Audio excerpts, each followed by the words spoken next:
Attendees saw a panel session with the participation of Vladimir Norov, Director of Institute for Strategic and Interregional Studies under President of Uzbekistan. He briefed the participants on assistance provided to Afghanistan. From 2002 to 2015, European Union provided more than $7 billion as financial assistance. In addition, at the conference in Brussels in November 2016, it was decided to assist up to 20 billion euros to help Afghanistan until 2020. Uzbekistan in this regard also provides significant assistance. This is the construction of railway, the construction of electricity lines. Over the past year, according to the United Nations, the country's GDP amounted to $17.4 billion, and the country's budget is $6.5 billion. But 2 of 3 of this amount is donor assistance. According to the World Bank, 44% of the working-age population is employed in the agricultural sector and 60% of the income from this sector. But still, the most of the population lives below the poverty line.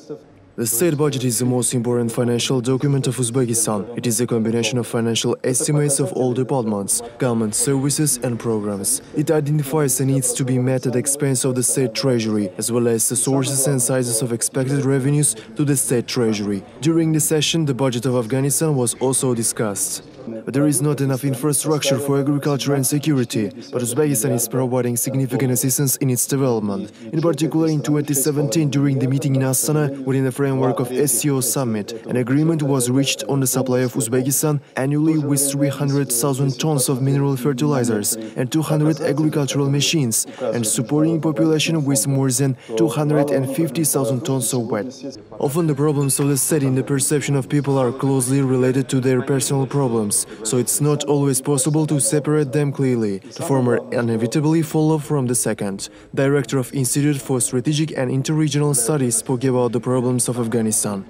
International community from 2001 to 2016 provided assistance to the development of education sector. For 2015, number of schools was 15,000 and the number of students was 8.7 million. In Afghanistan, 41 state universities and more than 100 educational institutions, and the number of students increased from 7.8 to 74,000. But despite this indicator, level of education in the country is 38%. Therefore, on the initiative of our president, Shavkat Mirziyoyev, decided to open an education center in the city of Termez, where it's possible to train more than 100 Afghan specialists. Following the session, speakers stressed that success of the conference in Tashkent is connected with the creation of a platform that will create the conditions for the start of the negotiations.